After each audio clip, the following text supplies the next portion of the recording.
Hello बच्चों, आप सभी का स्वागत है हमारे चैनल एनसीईआरटी ट्यूटोरियल हिंदी के ऊपर। और यहाँ पर इस वीडियो में हम लोग पढ़ रहे हैं कक्षा 10 के नागरिक शास्त्र के अध्याय नंबर 2 को, जिसका नाम क्या है? जिसका नाम है संघवाद। तो यहाँ पर इस अध्याय को हम पूरा पढ़ने वाले हैं, शुरू से लेकर अंत तक सारी चीज़ें हम समझ लेंगे, महत्वपूर्ण प्रश्नों को भी हम डिस्कस कर लेंगे। तो पूरा वीडियो आप देख लीजिए इस पूरे चैप्टर को पूरी तरीके से पढ़ने के लिए। और अगर आप ये वीडियो जल्दी खत्म करना चाहते हैं, चैप्टर को जल्दी देखना चाहते हैं, तो 1.25x स्पीड पर, यहाँ पर नीचे जहाँ मैं बैठा हूँ यहीं पर आपको दिखेगा सेटिंग में, तो आप वीडियो को फास्ट कर लीजिए या फिर 1.5x पर भी करके देख सकते हैं अगर आप जल्दी ख़त्म करना चाहते हैं तो। नहीं तो मेरे साथ पढ़िए, साथ में पढ़ते हैं, आसानी से पढ़ते हैं, अच्छी तरीके से पढ़ते हैं और पूरी तरीके से समझते हैं कि हम पढ़ने क्या वाले हैं। अब देखिए यहाँ पर हम लोग क्या पढ़ रहे हैं, यहाँ पर हम लोग संघवाद पढ़ रहे हैं। तो जो अध्याय 1 हमने देखा था वहां पर हमने सत्ता का बंटवारा देखा था कि भाई सत्ता का बंटवारा कैसे होता है, पावर शेयरिंग कैसे होता है। तो वहां पर हमने एक तरीके से ऊर्ध्वाधर वितरण देखा था सत्ता का। और वहां पर हमने समझा था कि एक ही देश में कई सारी सरकारें हो सकती हैं जो कि एक ही जनता के ऊपर शासन करे। जैसे हमारे देश में क्या होता है, पूरे देश के लिए एक सरकार होती है, उसके बाद राज्य के लिए सरकार होती है, और साथ में अगर आप शहर में रहते हैं तो शहर के लिए, और अगर आप गांव में रहते हैं तो गांव की पंचायत होती है। ये तीनों जो आपके सरकारें हैं, ये तीनों आपको एक ही जनता के ऊपर शासन करती है। जैसे मैं जिस शहर में रहता हूं तो मेरे शहर में भी एक सरकार है जो कि मेरे शहर का नगर निगम है। उसी तरीके से जो मेरा राज्य है, राज्य का भी एक सरकार है। उसी तरीके से मेरे देश का सरकार है। तो यही जो ऊर्ध्वाधर वितरण है सत्ता का, इसी के बारे में यहाँ पर हम समझने वाले हैं कि ये काम कैसे करता है, ये होता क्या है, सारी चीज़ें हम यहाँ पर समझेंगे। तो देखिए, जब भी आप किसी अध्याय को पढ़ना शुरू कीजिए तो उस अध्याय का अब परिचय एक बार पढ़ लीजिए। उससे आपको यह समझ में आ जाएगा कि जो एनसीईआरटी है वो आपको पढ़ाना क्या चाहता है। इस अध्याय में आपको किन चीज़ों को समझना है, किन चीज़ों के ऊपर फोकस करना है। ठीक है, तो भाई मुझे तो पता है कि क्या समझाना है, क्या समझना है, इसलिए मैं आगे बढ़ रहा हूं। और आप चाहते हैं तो उसको आप रोक कर देख सकते हैं। सबसे पहले हम इस अध्याय में समझने वाले हैं कि आखिर ये संघवाद क्या होता है। संघवाद क्या है? ये बहुत सिंपल सा चीज़ है और बहुत इंपॉर्टेंट प्रश्न भी है कि भाई संघवाद क्या होता है। तो संघवाद क्या होता है, इसको समझने के लिए हम फिर से अपने पिछले अध्याय में लौटते हैं। और वहाँ पर जो हमने बेल्जियम की कहानी और साथ में जो श्रीलंका की कहानी थी, उसको आप ज़रा सा याद कीजिए कि संघवाद क्या होता है, तब हम अच्छी तरीके से समझेंगे। अब यहाँ पर देखिए, बेल्जियम और श्रीलंका में क्या हुआ था आपको याद होगा। आपने पिछला अध्याय पढ़ा है, अगर नहीं पढ़ा है तो आप जा सकते हैं डिस्क्रिप्शन में और वहां पर आपको लिंक मिल जाएगा। आप पिछला वीडियो देख लीजिए ताकि आपको पिछला चैप्टर समझ में आ जाए। तो यहां पर देखिए, वहां पर हमने बेल्जियम और श्रीलंका के बीच में अंतर देखे थे कि बेल्जियम में कुछ हुआ, श्रीलंका में कुछ नहीं हुआ, मतलब कुछ खास चीज़ें नहीं हुई। तो क्या हुआ था बेल्जियम में जिसकी वजह से बेल्जियम के लोग खुश थे, और श्रीलंका में क्या नहीं हुआ था कि श्रीलंका के लोग जो थे वो आपस में गृह युद्ध पर उतर गए? उसका उत्तर ये है कि जो बेल्जियम था वहाँ भी सामाजिक विभिन्नता थी, यानी डाइवर्सिटी थी। तो यहाँ पर जो बेल्जियम थी, बेल्जियम का सरकार था, उसने क्या किया, संविधान में बहुत सारे बदलाव किए जिसके ज़रिए केंद्रीय सरकार की शक्तियों को कम करके और जो राज्य हैं, क्षेत्रीय सरकार है, उसकी शक्तियों को बढ़ा दिया गया। मतलब क्या हुआ, कई सारे डिसीजन बेल्जियम में लिए गए थे। उसमें से एक डिसीजन, एक जो कदम था वो ये भी था कि पूरे देश में जो सरकार है उसकी ताकत को कम करके राज्य सरकार की ताकत को बढ़ा दिया गया था, जिसके लिए यहाँ पर आपको बार बार क्षेत्रीय सरकार या फिर प्रांतीय सरकार शब्द सुनने को मिलेगा। जब भी क्षेत्रीय शब्द कहा जाए तो समझ लीजिए हमारे देश में जैसे राज्य होते हैं वैसे राज्यों की बात हो रही है। ठीक है, अब यहाँ पर ये शक्ति कम करके राज्य सरकार की शक्ति बढ़ा दी गई, यानी क्षेत्रीय सरकार को ला दिया गया, क्षेत्रीय सरकार जो थे उनको बैठा दिया गया। लेकिन यहां पर एक बात समझना है कि बेल्जियम में प्रांतीय सरकार या फिर क्षेत्रीय सरकार पहले से चल रही थी, बहुत पहले से चल रही थी। लेकिन वहां पर अंतर क्या हुआ, अंतर यह हुआ कि पहले जो प्रांतीय सरकार थी उनके अधिकार संविधान में नहीं लिखे हुए थे, केंद्रीय सरकार के द्वारा दिए गए अधिकार थे। लेकिन अब क्या बदलाव किया गया कि ये जो अधिकार थे, ये अधिकार अब उन्हें संविधान द्वारा दे दिए गए। जैसे अगर हम भारत देश की बात करें तो भारत देश में जो हमारा संविधान है उसमें हमारे देश के लिए, पूरे देश के लिए एक सरकार है। तो उस पूरे देश के लिए सरकार कौन सी सरकार है? केंद्र सरकार, जिसके मुखिया कौन है? प्रधानमंत्री नरेंद्र मोदी, जो अभी हमारे देश के प्रधानमंत्री हैं, वो हमारी केंद्र सरकार के अध्यक्ष हैं, हेड हैं, पूरे देश की सरकार को लीड करते हैं। लेकिन हमारे देश में कई सारे राज्य भी हैं, जैसे कि उत्तर प्रदेश है, बिहार है, और भी बहुत सारे राज्य हैं। हर राज्य में क्या होती है? सरकार होती है, और उनके मुखिया कौन होते हैं? मुख्यमंत्री होते हैं। तो यहां पर हमारे देश में ऐसा संविधान में ही व्यवस्था है कि जो केंद्र सरकार होगी उसके मुखिया प्रधानमंत्री होंगे, और वो पूरे देश से जुड़े हुए मुद्दे को देखेंगे जो कि पूरे देश के लिए महत्वपूर्ण है। लेकिन जो राज्य होगा, राज्य का भी अपना सरकार होगा, क्षेत्रीय सरकार, जो कि क्या करेगा? अपने लोकल मुद्दों को देखेगा। उसी तरीके की व्यवस्था यहां पर की गई बेल्जियम में। पहले संविधान में नहीं था, लेकिन क्षेत्रीय सरकार होते थे, लेकिन बाद में क्या कर दिया गया? संविधान में उसको लिखकर क्षेत्रीय सरकारों को संवैधानिक गारंटी दे दी गई कि भाई आपके अधिकार कोई भी छीन नहीं सकता है। इस तरीके से अगर हम देखें, जो प्रांतीय सरकारें थी, ये प्रांतीय सरकारों के पास अपना खुद का ताकत आ गया, और वो क्षेत्र अपने केंद्र सरकार के ऊपर निर्भर नहीं थी। मेन मुद्दा क्या है? मेन मुद्दा आपको समझना है कि संघवाद क्या होता है। जरा सा इन सभी चीजों को समझिए, फिर एक बार सबको लपेट के समझिएगा ना, तो पूरी तरीके से समझ में आ जाएगा। मतलब क्या? मतलब बेल्जियम में पहले एकात्मक शासन प्रणाली थी। एकात्मक शासन प्रणाली क्या होती है? एकात्मक शासन प्रणाली का मतलब है पूरे देश के लिए सिर्फ एक सरकार होगी, पूरे देश के लिए सिर्फ एक जगह पर आदमी जो होगा बैठकर डिसीजन लेगा। जैसे अगर आप यहां पर देखें तो यह तस्वीर आपको दिखाती है कि दुनिया के किस किस देश में संघवाद व्यवस्था लागू है। तो भाई रूस में संघवाद है, भारत में भी है, पाकिस्तान में भी है, और इधर संयुक्त राज्य अमेरिका, कनाडा और भी बहुत सारे देशों में है। लेकिन यहां पर आप चीन में देख रहे हैं कि भाई चीन में नहीं है। चीन का उदाहरण हम लेते हैं। चीन में देख रहे हैं कि भाई संघवाद नहीं है। तो चीन में संघवाद क्यों नहीं है? क्या चीन में राज्य सरकार नहीं होती है क्या? जी नहीं, चीन में भी राज्य सरकार होती है। चीन में भी कई सारे राज्य हैं जहां पर राज्य सरकार जो है वो अपना काम करती है। लेकिन भाई चीन में संघवाद क्यों नहीं है? एकात्मक शासन प्रणाली क्यों है? क्योंकि चीन की जो केंद्र सरकार है, यानी चीन के जो राष्ट्रपति हैं, चीन की जो सरकार है जो कि पूरे चीन को देखती है, वो अपने देश के अंदर जो राज्य सरकारें हैं उनको ऑर्डर दे सकती है, कुछ भी ऑर्डर दे सकती है। अगर सरकार केंद्र सरकार के हिसाब से काम ना करे, यानी मान लीजिए कि तिब्बत में सरकार है कि चाइना की, तो तिब्बत की सरकार अगर उनके मन से काम नहीं कर रही है तो केंद्र सरकार जब चाहे इनको पद से हटा देगी, भगा देगी और नए आदमी को बैठा देगी। तो यहां पर रियलिटी में जो आपका क्षेत्रीय सरकार है, उस क्षेत्रीय सरकार के पास तो अधिकार है नहीं, कोई भी फुल पावर तो है नहीं कि अपनी मर्जी से कुछ भी कर लो, ऐसा तो नहीं ना है। जी नहीं।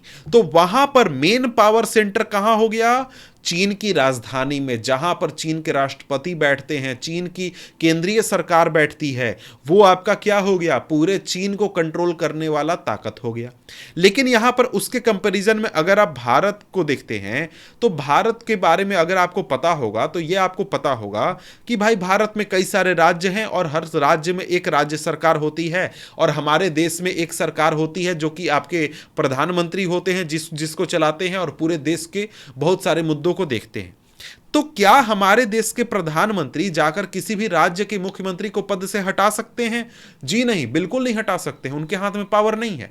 क्यों? क्योंकि हमारे देश की संविधान में यह गारंटी दी गई है कि जो हमारा क्षेत्रीय सरकार होगा उसका ताकत जो होगा वो उसके पास ही रहेगा, केंद्र सरकार उसको ऑर्डर नहीं दे सकती है। तो यही जो व्यवस्था है ना, जिसमें कि पूरे देश के लिए अलग सरकार होती है, राज्य के लिए अलग सरकार होती है, और कोई भी सरकार दूसरे सरकार के काम में दखल नहीं दे सकती है, यही व्यवस्था क्या कहलाती है? संघवाद कहलाती है। तो यही चीज संघवाद क्या होता है आप एक तरीके से समझ गए। अब यहां पर देखिए, तो यहां पर अब फिर से वापस हम लौटते हैं अपने बेल्जियम और श्रीलंका वाले उदाहरण में। तो भाई बेल्जियम में संघवाद लागू था, मतलब क्या हुआ, मतलब वहां पर देश के लिए अलग सरकार थी और हमारे क्षेत्रीय व्यवस्था के लिए अलग सरकार थी, क्षेत्र के लिए अलग सरकार थी। लेकिन श्रीलंका में एकात्मक शासन व्यवस्था थी। इसका मतलब क्या है, थी क्या, आज भी एकात्मक शासन व्यवस्था। इसका मतलब क्या है, मतलब पूरे श्रीलंका को एक ही सरकार देखेगी, जो केंद्र सरकार होगी, राष्ट्रपति होंगे, प्रधानमंत्री होंगे, वही देखेंगे। श्रीलंका में राज्य नहीं है, और जो क्षेत्रीय इलाके हैं वहां पर जो श्रीलंका की सरकार है वही डिसीजन लेगी, और क्षेत्र में कोई भी सरकार आपको देखने को नहीं मिलेगी। मतलब क्या है, श्रीलंका में संघवाद लागू नहीं किया गया है। ठीक है, ये समझ गए। मतलब वहां के तमिल नेता जो मांग कर रहे थे श्रीलंका के, उनमें से एक मांग क्या थी, संघीय शासन व्यवस्था को लागू करना, यानी क्षेत्रीय अधिकार दिलाना, क्षेत्रीय एक आजादी प्राप्त करना, यह भी उनका मांग था शुरुआत में। ठीक है, अब यहां पर देखिए, यहां पर अब आपको समझाया गया है अच्छी तरीके से किताब में कि भाई संघीय शासन व्यवस्था क्या होती है, संघवाद क्या होता है। संघीय शासन व्यवस्था में सर्वोच्च सत्ता केंद्रीय प्राधिकार और उसकी विभिन्न अनुषांगिक इकाइयों के बीच बट जाती है। यानी पूरे देश की जो सत्ता है, पूरे देश का जो ताकत है, वो आपका क्या कर दिया जाता है, पूरे देश के लिए एक सरकार और बाकी अलग अलग क्षेत्रों के लिए अलग अलग सरकारों के बीच में सत्ता के ताकत को बांट दिया जाता है। भाई भारत में भी ऐसा होता है, राज्य सरकार होते हैं और साथ में केंद्र सरकार भी होती है।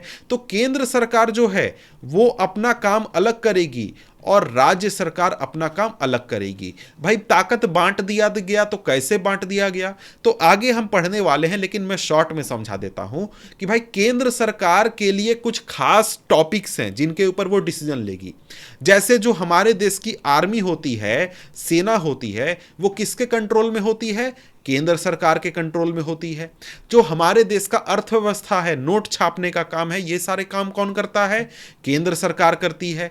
हमारे देश के और भी विदेश नीति से जुड़े हुए जो सारे डिसीजन है वो कौन लेता है, केंद्र सरकार लेती है। तो भाई राज्य सरकार क्या करती है, राज्य सरकार दूसरे काम करती है। जैसे कि जो राज्य में पुलिस होगी, वो पुलिस का काम कौन देखेगा, राज्य सरकार देखेगी। इसके अलावा राज्य में जो व्यापार होगा, उसके ऊपर टैक्स लगाने का काम होगा, वो कौन करेगा, राज्य सरकार करेगी। इसके अलावा जो गाड़ियां चलेंगी उसका रजिस्ट्रेशन वगैरह का काम, उसको मेंटेन करने का काम, ट्रैफिक वगैरह का काम कौन देखता है, राज्य सरकार देखती है। तो भाई ताकत कैसे बांटा गया, ताकत बांटने का मतलब क्या है कि केंद्र सरकार के कुछ काम अलग कर दिए गए, उनके काम में राज्य सरकार दखल नहीं देगा, और राज्य सरकार को कुछ अलग अधिकार दे दिए गए, उनके काम में केंद्र सरकार दखल नहीं देगी। यह व्यवस्था कर दी गई। अब यहां पर आमतौर पर क्या होता है कि जो संघीय व्यवस्था होता है, इसमें दो स्तर पर सरकारें होती हैं, दो स्तर पर सरकारें होती हैं। इसका मतलब क्या हुआ, मतलब पूरे देश के लिए एक सरकार और राज्य के लिए अलग सरकार। तो यहां पर जरा सा हम इंडिया का, अगर भारत का नक्शा देखें, तो यहां पर इस नक्शे में आप क्या देख सकते हैं कि भाई ये देखो पूरा भारत है। भारत में अगर आप देखें तो पूरे भारत के लिए हमारा जो सरकार चलता है, उसकी राजधानी कहाँ पर है, उसकी राजधानी दिल्ली में है। दिल्ली में वो सरकार बैठती है, वो सारा डिसीजन लेती है, बहुत सारे काम करती है। जो भी काम करती है वो काम पूरे भारत के लिए होता है। पूरे भारत में कहीं भी आप रहें, आपके ऊपर उसका प्रभाव पड़ेगा।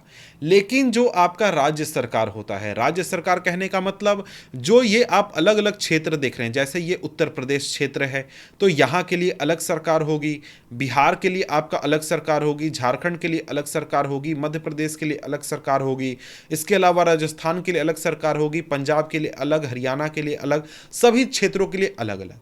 अब ये जो उत्तर प्रदेश की सरकार है ना, ये जब भी कोई कदम उठाएगी, कोई भी डिसीजन लेगी, तो वो कदम इसका उत्तर प्रदेश के लिए ही होगा, दूसरे क्षेत्र के लिए नहीं होगा। उत्तर प्रदेश के काम करने के लिए उत्तर प्रदेश की सरकार बैठेगी। ऐसा नहीं होगा कि उत्तर प्रदेश कल को ऑर्डर निकालेगी कि चलो मुंबई से लेकर यहाँ पर महाराष्ट्र में विदर्भ तक क्या करते हैं, रास्ता एक बना देते हैं नागपुर तक। ऐसा तो नहीं होगा ना, ऐसा नहीं होगा। तो उत्तर प्रदेश जो होगा वो अपने क्षेत्र का काम देखेगा। तो यहां पर जो संघवाद होता है संघवाद में जो आपका देश होता है, देश के लिए जो सरकार होती है, उसका डिसीजन पूरे देश के लिए लिया जाता है। वो जो सरकार होती है वो पूरे देश के लिए कदम उठाती है, लेकिन जो राज्य सरकार होती है वो अपने क्षेत्र के लिए, अपने राज्य के लिए सिर्फ कदम उठाती है। तो इस तरीके से जो संघवाद है उसमें अलग अलग सरकारें क्या करती हैं, काम करती हैं। अब उसी तरीके से अगर आपने क्या देखा होगा, अगर आपने बेल्जियम का नक्शा देखा होगा तो वहां पर आपको दो क्षेत्र दिखे होंगे, फ्लेमिश इलाका, वेलोनिया इलाका, जो कि क्या थे, अलग अलग क्षेत्र थे। तो उनके लिए क्षेत्रीय सरकार बेल्जियम में भी थी। तो यही होता है आपके संघीय शासन व्यवस्था में, जहां पर क्या होता है, दो स्तर पर सरकारें होती हैं। हमारे देश में तीन स्तर पर हैं, एक आपका आपके शहर में या फिर आपके गांव में भी होता है, ठीक है। यहां पर वही चीज कहा जा रहा है कि भाई देखो, दोनों सरकारें जो होती हैं वो अपना अपना काम करती है। एक सरकार पूरे देश के लिए होती है जिसके जिम्मे राष्ट्र महत्व के विषय होते हैं, उसके बाद राज्य या प्रांतों के स्तर पर सरकार होती है जो आपको जो अपने क्षेत्र हैं वहां के लोकल मुद्दों को देखती है। अब यहां पर इसके मुकाबले में अगर हम एकात्मक शासन व्यवस्था को देखें, जो कि मैंने आपको पहले ही समझा दिया है, यहां पर क्या होता है, एकात्मक व्यवस्था में शासन का एक ही स्तर होता है और बाकी इकाइयां उसके अधीन होकर काम करती हैं। इसमें केंद्रीय सरकार प्रांतीय या स्थानीय सरकारों को आदेश दे सकती है। हमने अपने देश के उदाहरण से देखा कि भाई जो हमारा केंद्र सरकार है, क्या राज्य सरकार को ऑर्डर दे सकता है? जी नहीं। कई बार झगड़े भी हो जाते हैं कि केंद्र सरकार और राज्य सरकार के बीच में झगड़ा हो जाता है। तो वो क्यों होता है? क्योंकि जो संविधान है वो राज्य सरकार को भी ताकत देता है और साथ में केंद्र सरकार को भी ताकत देता है। तो इस तरीके से जो हमारा संघवाद है वहां पर व्यवस्था क्या होती है, राज्य और केंद्र सरकार के अधिकार अलग अलग होते हैं। लेकिन एकात्मक शासन व्यवस्था का मतलब क्या? मतलब जो सुप्रीम पावर होगा वो आपके केंद्र सरकार के पास होगा और जैसा केंद्र सरकार कहेगी वैसा ही राज्य सरकार को करना होगा। उदाहरण हमने किसका देखा? चीन का देखा। तो इस तरीके से आप समझ गए कि भाई संघवाद क्या होता है। ठीक है, संघवाद क्या होता है, कैसे काम करता है, समझ गए। तो यहां पर वही चीज है कि भाई जो आपका जो संघवाद होता है वहां पर केंद्रीय सरकार राज्य सरकार को ऑर्डर नहीं दे सकती है कुछ काज काम करने के, कुछ चीजों में ऑर्डर दे सकती है, वो हम आगे समझ लेंगे। ठीक है, तो ये दोनों सरकारें जो होती हैं वो अपने अपने स्तर पर लोगों के लिए जवाबदेह होती हैं। लोगों के लिए जवाबदेह मतलब कि भाई केंद्र सरकार का चुनाव होता है तो उसमें अलग वोटिंग होता है, राज्य सरकार का चुनाव होगा तो अलग वोटिंग होगा। केंद्र सरकार के चुनाव के समय प्रधानमंत्री आते हैं या फिर प्रधानमंत्री पद के दावेदार नेता लोग आते हैं, वो क्या करते हैं, भाषण देते हैं कि हमको दे दो और हम क्या करेंगे, अब दूसरे देश से निपट लेंगे, आर्मी को मजबूत बनाएंगे, इकोनॉमी अच्छा करेंगे, रोजगार देंगे। ये सारे मुद्दे केंद्र सरकार के चुनाव के समय बात होती हैं। लेकिन जब राज्य सरकार के चुनाव की बात होती है तो क्या ऐसा होता है कि वहां पर कोई नेता आर्मी की बात करता है? जी नहीं। या फिर बात करता है कि हम लोग टैक्स में छूट दे देंगे? नहीं, क्योंकि वो राज्य सरकार के मुद्दे नहीं है, राज्य सरकार के मुद्दे अलग हैं। समझ गए? ठीक है, यहां पर आगे बढ़ें तो आगे बात करते हैं क्या कि जो संघीय व्यवस्था है इसके कुछ महत्वपूर्ण हम क्या कर देख लेते हैं, विशेषताओं को देख लेते हैं। सबसे पहला विशेषता क्या है कि सरकार दो या अधिक स्तर वाली होती है। मतलब कि या तो कम से कम दो स्तर की सरकार होनी चाहिए। तो हमारे देश में कितने स्तर की सरकार है? तीन स्तर की सरकार है। पहला आपका देश स्तर पर, दूसरा राज्य स्तर पर और तीसरा आपका जो आपके क्षेत्रीय स्तर है, शहर या फिर गांव के स्तर पर। दूसरा क्या महत्वपूर्ण विशेषता है, अलग अलग स्तर की सरकारें एक ही नागरिक समूह पर शासन करती हैं, पर कानून बनाने, कर वसूलने और प्रशासन का उनका अपना अपना अधिकार क्षेत्र होता है। मतलब ये तीनों जो सरकारें हैं जो हमारे देश में है या फिर दूसरे देशों में दो स्तर की हो सकती है, ये जो अलग अलग स्तर की सरकारें होती हैं ये एक ही जनता के ऊपर शासन करती है। जैसे मैं यहाँ पर अपने कमरे में बैठा हूँ तो मेरे इलाके में एक नगर पालिका है, नगर निगम है, जो कि मेरे शहर की साफ सफाई, मेरे घर के आसपास के साफ सफाई, नल पहुँचाना, पानी पहुँचाना या फिर रोड बनवाना, नाली बनवाना, ऐसे मुद्दों के ऊपर काम करती है। लेकिन जो मेरी राज्य सरकार है वो मेरे इलाके की पुलिस व्यवस्था या फिर मेरे इलाके में डैम बनवाना, पानी पहुंचाना और भी बहुत तरीके के अलग मुद्दों को देखती है। और मेरा देश भी है भारत। जो देश की सरकार है, केंद्र सरकार, वो अलग मुद्दों को देखती है और तीनों मुझसे टैक्स भी लेते हैं। राज्य सरकार भी टैक्स लेता है, जो आपका मेरा नगर निगम है वो भी टैक्स लेता है और साथ में केंद्र सरकार भी टैक्स लेता है। मतलब तीनों सरकारें जो हैं वो एक ही जनता के ऊपर शासन कर रहे हैं और तीनों के अधिकार लेकिन अलग अलग हैं। केंद्र सरकार का काम क्या है, अलग है। सेना हो गया, विदेश नीति हो गया, आर्मी हो गया, या फिर आपका इकोनॉमी हो गया, ऐसे मुद्दे हैं। मेरे इलाके की नगर पालिका का काम क्या है, साफ सफाई, रोड बनवाना, नाली पहुंचाना, पानी पहुंचाना, खाना पहुंचाना, बिजली व्यवस्था करना, ये सारी चीजें काम है। राज्य सरकार का क्या काम है, पुलिस व्यवस्था देखना और भी दूसरे काम देखना। यानी कि ये शासन एक ही जनता के ऊपर करते हैं लेकिन इनका काम अलग अलग होता है। विभिन्न स्तरों की सरकारों के अधिकार क्षेत्र संविधान में स्पष्ट रूप से वर्णित होते हैं, इसलिए संविधान सरकार के हर स्तर के अस्तित्व और प्राधिकार की गारंटी और सुरक्षा देता है। हमारा जो संविधान है उसमें साफ साफ लिखा हुआ है कि केंद्र सरकार क्या कर सकती है, राज्य सरकार क्या कर सकती है और क्षेत्रीय सरकार क्या कर सकती है। तो यहां पर ये तीनों के अधिकार क्षेत्र जो हैं वो साफ साफ संविधान में लिखे हुए हैं। इसलिए क्या होता है, जो आपका केंद्र सरकार का काम है वो केंद्र सरकार करेगी, राज्य सरकार उसमें दखल नहीं दे सकता है और राज्य सरकार के काम में केंद्र सरकार दखल नहीं दे सकता है। इसके बाद अगला क्या है, अगला यहां पर कहता है संविधान के मौलिक प्रावधानों को किसी एक स्तर की सरकार अकेले नहीं बदल सकती है, ऐसे बदलाव दोनों स्तर की सरकारों की सहमति से ही हो सकती हैं।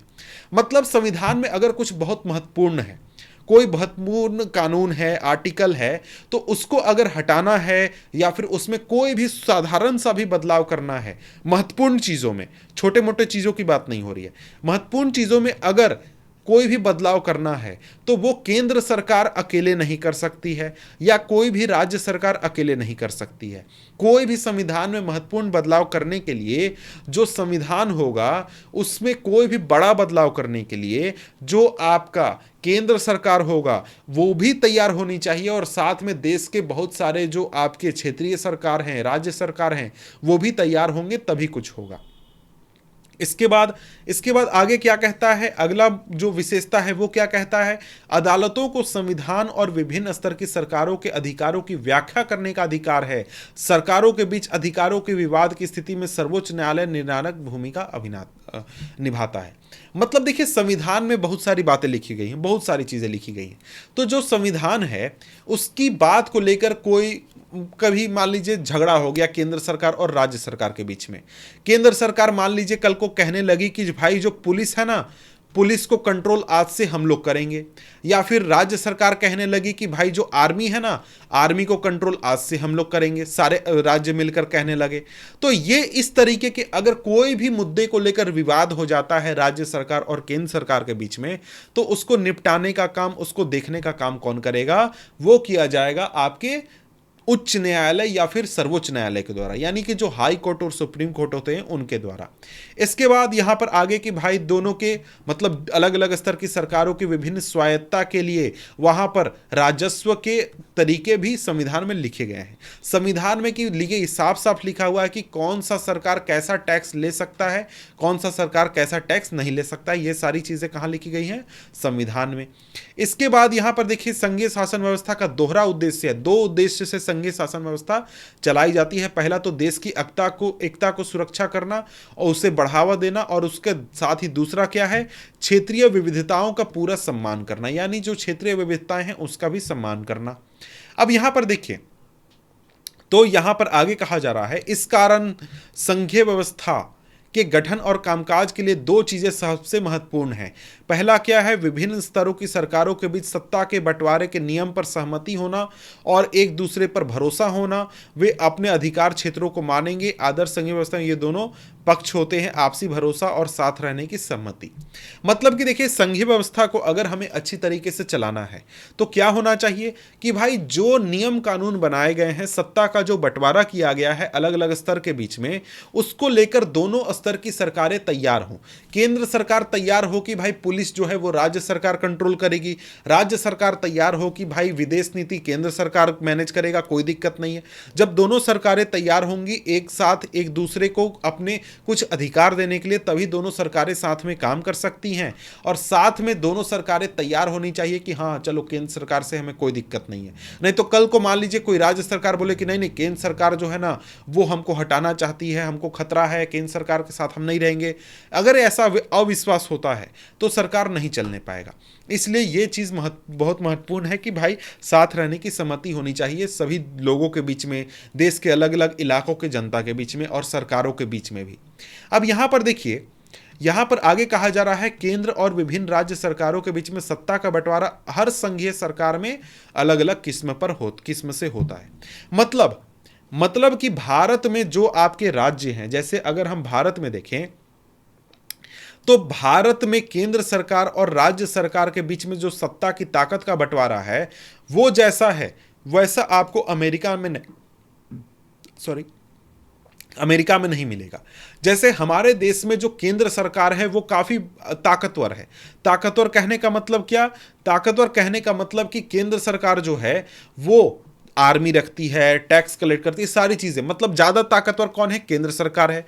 और राज्य सरकार उसके मुकाबले में बहुत कमजोर है। बहुत कमजोर कहने का मतलब कि ज्यादा परेशानी होगा जो केंद्र सरकार है वो किसी राज्य में राज्य सरकार बहुत ज्यादा उछलने लगे, बहुत ज्यादा काबिल बनने लगे ना अगर, तो केंद्र सरकार सीधे वहां पर राज्य सरकार को हटा के राष्ट्रपति शासन लगा सकती है। इतना ताकतवर है, जब भी चाहे हटा सकती है।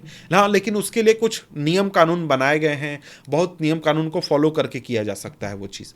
लेकिन उसके मुकाबले कई सारे देश ऐसे हैं जहां पर राज्य सरकार ज़्यादा ताकतवर होती है और केंद्र सरकार के पास बहुत कम ताकत होता है। जैसे हमारे मुकाबले में कौन है ऐसा? यूएसए। जो अमेरिका देश है, यूएसए है, यूनाइटेड स्टेट्स ऑफ अमेरिका, यहां पर जो राज्य सरकार होती है ना ये ज्यादा ताकतवर होती है केंद्र सरकार के कंपैरिजन में। अब बोलेगा सर ऐसा कैसे, ऐसा क्यों? तो उसका उदाहरण या फिर उसका कारण हमें यहां पर देखना है। अब यहां पर उसका कारण क्या होता है? उसका कारण है कि भाई किस तरीके से देश बना, देश किस तरीके से बना, उस आधार पर जो केंद्र सरकार है और राज्य सरकार है उनके बीच में सत्ता की ताकत का बंटवारा होता है। यहां पर कहा जा रहा है कि जो संघीय शासन व्यवस्थाएं में दो तरीके से गठित होती है, यानी दो तरीके से जो संघीय शासन व्यवस्था है उसका स्थापना होता है। पहला तरीका क्या होता है कि कई सारे अलग अलग स्वतंत्र राष्ट्र एक साथ आते हैं, एक साथ मिलते हैं और एक बड़े देश का निर्माण करते हैं। और ये सारे क्या होते हैं? एक दूसरे से बिल्कुल आज़ाद होते हैं और साथ में इनके ऊपर कोई रोक टोक नहीं होता है। जैसे अगर आप अमेरिका को देखें तो अमेरिका में कुल मिलाकर 50 राज्य हैं। अमेरिका में यहाँ पर 50 राज्य हैं और ये 50 राज्य जो है ना वो अपनी मर्जी से एक साथ आए हैं। मतलब क्या? यहां पर पहले 50 देश हुआ करते थे, अलग अलग एक दूसरे से अलग अलग देश हुआ करते थे। लेकिन ये 50 देश साथ में आए और इन्होंने साथ में मिलकर एक देश बनाया जिसका नाम क्या हो गया? जिसका नाम हो गया अमेरिका। संयुक्त राज्य अमेरिका नाम हो गया।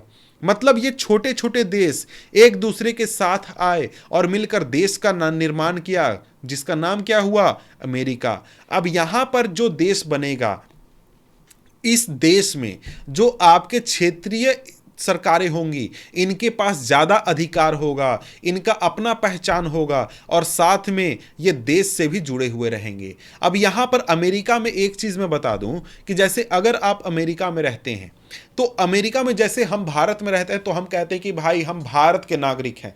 आपने कभी सुना है क्या कि कहीं पर उत्तर प्रदेश का नागरिक होता है, बिहार का नागरिक होता है, गुजरात का नागरिक होता है? संविधान में ऐसा कहीं नहीं लिखा है। संविधान में सिर्फ एक चीज़ लिखा गया है कि आप भारत के नागरिक हैं, किसी राज्य के नागरिक नहीं हैं। लेकिन अमेरिका में कोई भी व्यक्ति जो होता है ना उसके पास दोहरी नागरिकता होती है। वो पहला तो अमेरिका देश का नागरिक है और साथ में वो अपने राज्य का नागरिक है। मतलब समझ गए? मतलब कि अमेरिका में दो नागरिकता हर एक व्यक्ति के पास होती है। पहला उसके अपने राज्य की, जैसे न्यू मैक्सिको शायद एक राज्य है अमेरिका में, कैलिफोर्निया राज्य है, या फिर इसके कंपैरिजन में देखें तो न्यूयॉर्क राज्य है, और भी कई सारे राज्य हैं, टेक्सास राज्य है। तो कोई टेक्सास में रहने वाला व्यक्ति है, उसके पास पहला तो नागरिकता टेक्सास राज्य का होगा और दूसरा नागरिकता होगा अपने देश का। समझ गए?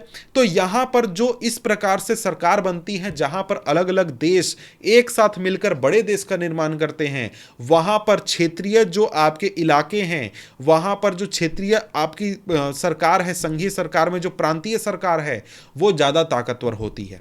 अब यहां पर उदाहरण तो मैंने अमेरिका का आपको बता दिया, साथ में आपका स्विट्जरलैंड, ऑस्ट्रेलिया, ये सारे ऐसे देश हैं जहां पर ऐसा होता है।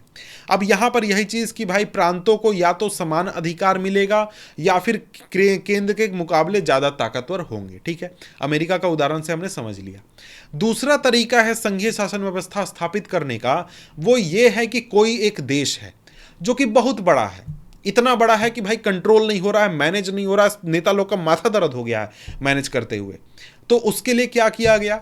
बोला कि गया कि भाई देख मैनेज नहीं हो रहा, बहुत मुश्किल है, तो क्या करो ना, यहां पर संघीय शासन व्यवस्था लागू कर दो। जैसे अगर आप यहां पर देखें तो यहां पर आपको एक नक्शा आपकी किताब में दिया गया है। यह नक्शा आप देख सकते हैं किस चीज का है? हमारे देश भारत का है। यह नक्शा कब का है? 1947 का है, जब हमारा देश आजाद हुआ था। तो इसमें से अगर आप ये सारे इलाके काट दें यहां से, और यहां पर ये इलाके काट दें जो कि पाकिस्तान और आज बांग्लादेश के रूप में है, तो ये पूरा इलाका जब आप देखते हैं तो यहां पर कहीं भी आपको राज्य दिख रहे हैं क्या? जैसा कि राज्य आज हम जानते हैं, आपका उत्तर प्रदेश आप कहीं जानते हैं क्या? या फिर आपको कहीं भी यहां पर तेलंगाना या फिर आंध्र प्रदेश दिख रहा हो? तमिलनाडु दिख रहा है क्या? या फिर कर्नाटक दिख रहा है? या फिर आपको केरल दिख रहा है?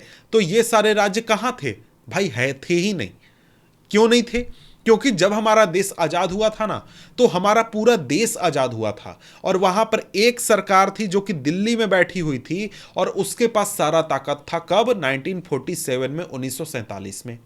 जब हमारा संविधान बनने लगा तो संविधान बनाने वालों को यह समझ में आया कि भाई देखो देश बहुत बड़ा है, लोग बहुत ज़्यादा हैं, क्षेत्रीय विविधता बहुत ज़्यादा है, और भी तरीके के बहुत परेशानियां हैं। इसलिए एक सरकार दिल्ली में बैठकर पूरे देश की शासन व्यवस्था को नहीं चला सकती है। इसलिए क्या करो, देश में कई सारे राज्य बना दो, जो कि राज्य अलग अलग अपना अपना काम करेंगे, अपने इलाके के जो मुद्दे हैं उनको देखेंगे, और साथ में केंद्र सरकार भी होगी जो कि पूरे देश को मुद्दे को देखेगी।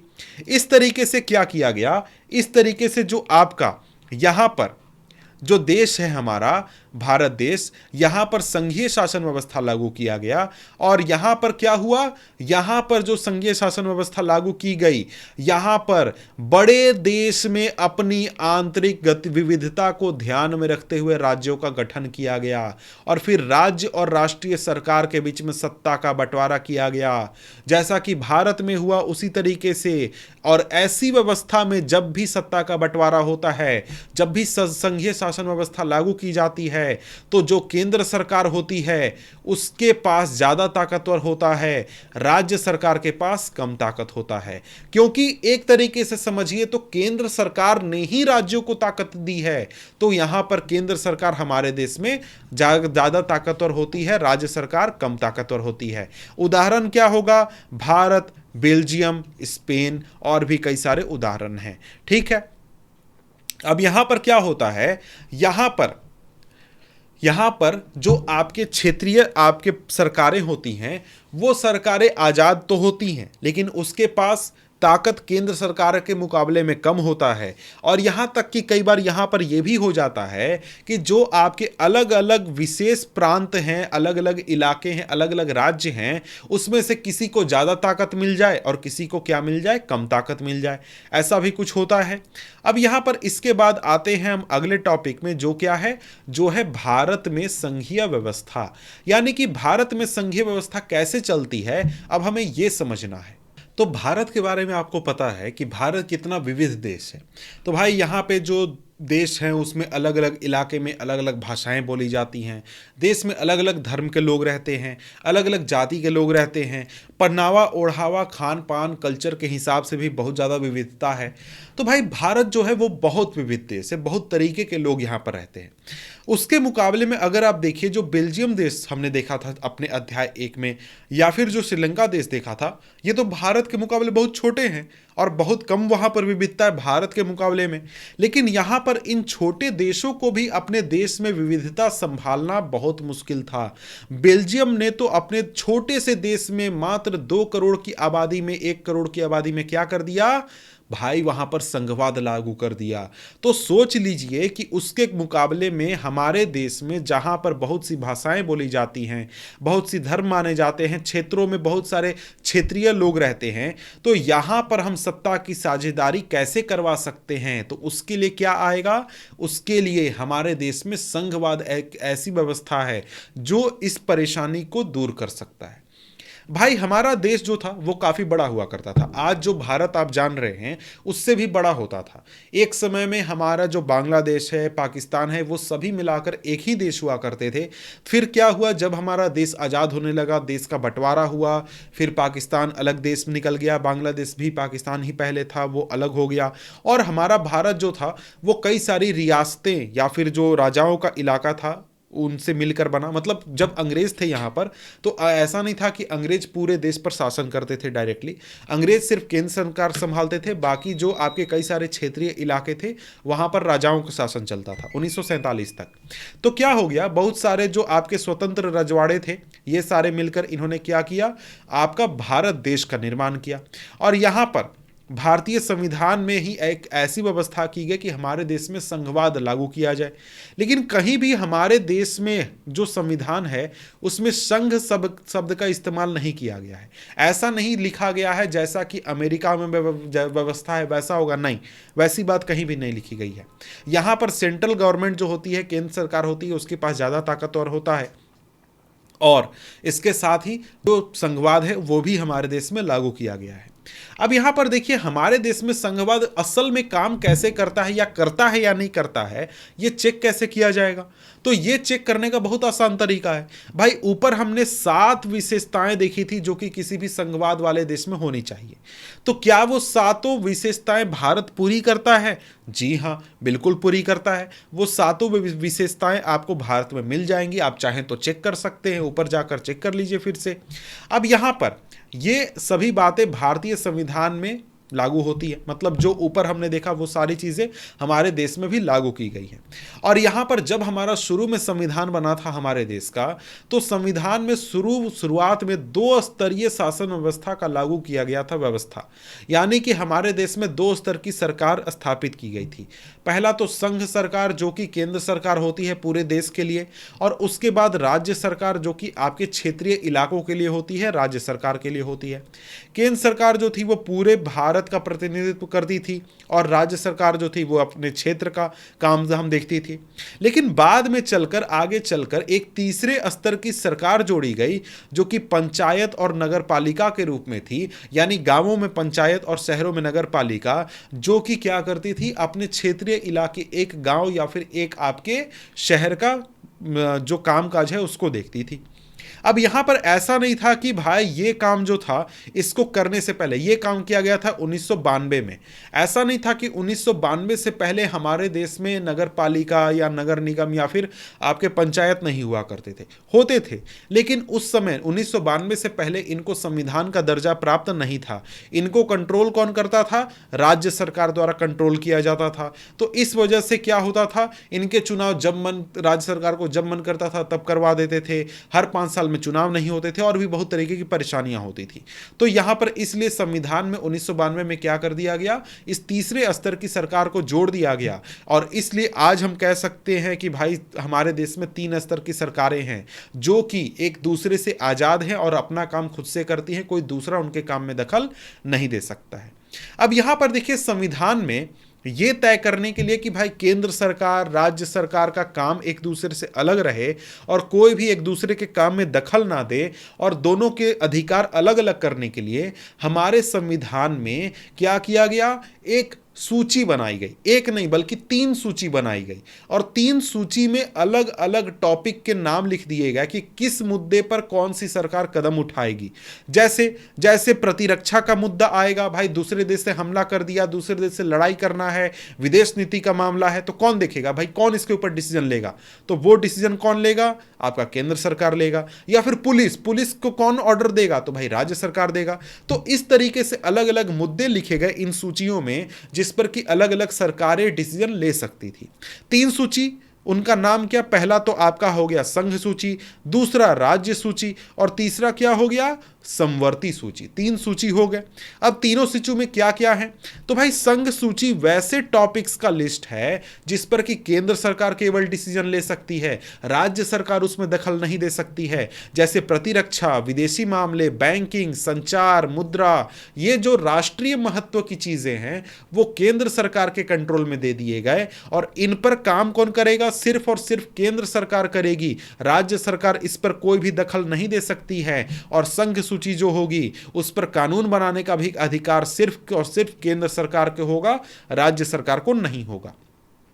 इसके बाद दूसरा सूची आया जो कि हो गया राज्य सूची। राज्य सूची में क्या होगा? राज्य सूची में होगा वैसे मुद्दों का लिस्ट जिस पर कि सिर्फ और सिर्फ राज्य सरकार काम कर सकती है, राज्य सरकार डिसीजन ले सकती है, केंद्र सरकार उसको ऑर्डर नहीं दे सकती है। जैसे कि पुलिस हो गया, राज्य में व्यापार हो गया, वाणिज्य हो गया, कृषि हो गया, सिंचाई हो गया, ऐसे जो प्रांतीय और स्थानीय महत्व की चीजें हैं इस पर डिसीजन कौन लेगा? एक राज्य सरकार लेगी, और केंद्र सरकार उसमें ऑर्डर नहीं दे सकती है। ठीक है, अब यहां पर इन सूची के मुद्दों के ऊपर राज्य सरकार ही कानून बना सकती है, दूसरा कोई कानून नहीं बना सकता है। अगला क्या है? अगला है समवर्ती सूची। समवर्ती सूची ऐसे टॉपिक्स का लिस्ट है, ऐसे मुद्दों का लिस्ट है जो कि देश के लिए भी महत्वपूर्ण है लेकिन एक क्षेत्र के लिए भी महत्वपूर्ण है। ऐसे मुद्दे हो जाते हैं आपके शिक्षा, वन, मजदूर संघ, विवाह, गोद लेना, उत्तराधिकार, ये सारे ऐसे मुद्दे हो जाते हैं जो कि पूरे देश के स्तर पर भी महत्वपूर्ण है लेकिन एक क्षेत्र के लिए भी महत्वपूर्ण है। तो यहां पर क्या होता है, इन मुद्दों के ऊपर केंद्र सरकार भी कानून बना सकती है या फिर ऑर्डर दे सकती है, और साथ में राज्य सरकार भी कानून बना सकती है या फिर ऑर्डर दे सकती है। लेकिन यहां पर एक चीज व्यवस्था की गई है कि अगर एक ही मुद्दे पर जो कि समवर्ती सूची में है, अगर उसी मुद्दे पर केंद्र सरकार भी कानून बनाती है और राज्य सरकार भी कानून बनाती है तो क्या होगा? वहां पर केंद्र सरकार के कानून को माना जाएगा और राज्य सरकार के कानून को खारिज कर दिया जाएगा। मान लीजिए कि शिक्षा में अगर कोई सरकार है उसने क्या किया? कानून बनाया। मान लीजिए यूपी सरकार ने कोई कानून बना दिया शिक्षा को लेकर कि हर बच्चे को 10 तक पढ़ना जरूरी है, 10वीं तक पढ़ना जरूरी है, लेकिन केंद्र सरकार ने बोला कि भाई इससे काम नहीं चलेगा, हर बच्चे को 12वीं तक पढ़ना जरूरी है। तो यहां पर क्या होगा? केंद्र सरकार के कानून को माना जाएगा और हर बच्चे को क्या करना होगा? 12वीं तक पढ़ना ही होगा। यह एक तरीके से व्यवस्था होती है समवर्ती सूची की। अब यहां पर बात है कि एक सवाल उठता है कि मान लीजिए कि भाई जब देश बन रहा था, संविधान जब बन रहा था तब ना सूची बना था, तो बहुत सारे ऐसे मुद्दे हैं, ऐसे टॉपिक्स हैं जो कि हमारे देश बनने के बाद आए। जैसे कि हमारे देश में जो आपके कंप्यूटर से जुड़े हुए कानून हो गए, इंटरनेट से जुड़े हुए कानून हो गए, या फिर कार से जुड़े हुए कानून हो गए। ऐसे बहुत सारे मुद्दे हैं जो कि आपके देश बनने के बाद आए, तो उनके ऊपर कौन डिसीजन लेगा? तो उसके लिए संविधान में एक चीज लिख दिया गया कि भाई बाकी बचे हुए जितने भी मुद्दे हैं उनको केंद्र सरकार कंट्रोल करेगी। मतलब क्या? मतलब कि भाई जो टॉपिक में लिखा गया है वो तो ठीक लिस्ट में, आप इन 3 लिस्टों को देख सकते हैं, आसानी से मिल जाते हैं, कोई बड़ी चीज नहीं है। जो बाकी बचे मुद्दे हैं जो कि लिस्ट में नहीं लिखे गए हैं वो किसके कंट्रोल में आएंगे? केंद्र सरकार उनके ऊपर डिसीजन लेगी। केंद्र सरकार जो है वो क्या करेगी? ऑर्डर पास करेगी। तो इस तरीके से जो सत्ता का ताकत है, मुद्दों का है, बंटवारा होता है केंद्र सरकार और राज्य सरकारों के बीच में। अब यहां पर देखिए, यहां पर ऊपर हमने जब देखा था, जब हम विभिन्न अलग अलग तरीके के संघवाद को देख रहे थे, साथ लेकर चलने वाला संघवाद, या फिर एक तरीके से कौन कौन से संघवाद थे जरा रिवाइज कर लेते हैं। यहां पर अगर हम लोग देखें तो पहला आपका क्या होगा? पहला आपका होगा साथ आकर संघ बनाने वाले राज्य, और दूसरे कौन थे? दूसरे यहां पर ये आपके हो गए दूसरी श्रेणी में साथ लेकर चलने वाला संघवाद, जिसमें कि आपका भारत आ जाता है। सिंपली भारत की बात यहां पर की जा रही है कि देखिए जहां पर केंद्र सरकार ताकतवर होती है, वैसा संघवाद जहां पर केंद्र सरकार ताकतवर होती है वहां पर क्या होता है भाई, केंद्र सरकार के पास ज्यादा ताकत होता है और राज्य के पास कम ताकत होता है। यहां पर एक और व्यवस्था होती है कि कई सारे आपके संघीय इलाके होते हैं जहां पर कि एक संघ के इलाके को ज्यादा ताकत दे दिया जाता है, दूसरे को कम ताकत दे दिया जाता है। हमारे देश में जैसे विशेष दर्जा इसे कहते हैं कि भाई क्या होता है, जो केंद्र सरकार है वो किसी राज्य को विशेष दर्जा देती है क्योंकि उस इलाके में कोई परेशानी है, तकलीफ है, जरूरत है उसके लिए। जैसे असम को विशेष दर्जा दिया गया है, नागालैंड को है, अरुणाचल प्रदेश को है, मिजोरम को विशेष दर्जा दिया गया है क्योंकि वहां की सामाजिक और ऐतिहासिक परिस्थिति वैसी है और यहां पर इसके लिए कानून स्पेशल बनाया गया है संविधान में। तो यहां पर इन राज्यों को क्या है, ज्यादा ताकत प्राप्त है, लेकिन इनके मुकाबले बाकी राज्यों को क्या है, कम ताकत प्राप्त है। तो इस तरीके से देश के अंदर में भी जो आपके अलग अलग इलाके हैं उनके बीच में भी कम और ज्यादा ताकत राज्यों को भी बंटवारा किया जाता है। ठीक है, इसके कंपैरिजन में अगर कुछ आप देखें, भारत में कुछ ऐसे इलाके भी हैं जहां पर बहुत कम ही अधिकार दिए गए हैं, बहुत कम मतलब एकदम राज्यों से भी कम, बहुत कम। आपको पता होगा केंद्र शासित प्रदेश हैं वो, उनको इतने कम अधिकार दिए गए हैं कि वो स्वतंत्र रूप से काम भी नहीं कर सकते हैं, उनको राज्य का भी दर्जा नहीं दिया गया है, इतने कम अधिकार दिए गए हैं। जैसे चंडीगढ़ हो गया, लक्षद्वीप हो गया, राजधानी दिल्ली हो गई, ये सारे ऐसे इलाके हैं जो कि राज्य भी नहीं है, इतने कम अधिकार इनको दिए गए हैं और यहां पर बहुत सारे उसके कारण होते हैं।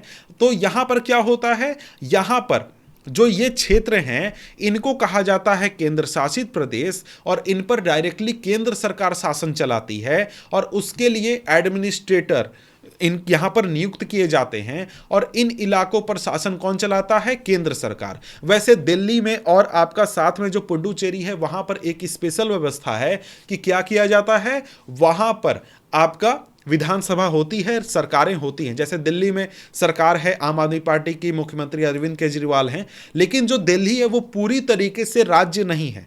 उसका कारण अलग है कि भाई जो दिल्ली है वो पूरे देश की राजधानी है और उसके ऊपर कंट्रोल केंद्र सरकार का ही होना चाहिए क्योंकि वहां पर प्रधानमंत्री भी बैठते हैं और भी लोग बैठते हैं, इस वजह से और भी बहुत सारे कारण हैं। ठीक है, तो यहां पर क्या हमने समझा कि भाई देखिए जो हमारे देश में संघीय शासन व्यवस्था है, यहां पर अलग अलग राज्यों के बीच में भी सत्ता का बंटवारा बराबर नहीं है। कुछ लोगों को ज्यादा ताकत दिया गया है, कुछ राज्यों को कम दिया गया है। वो देश की जरूरत के हिसाब से ऐसी व्यवस्था बनाई गई है।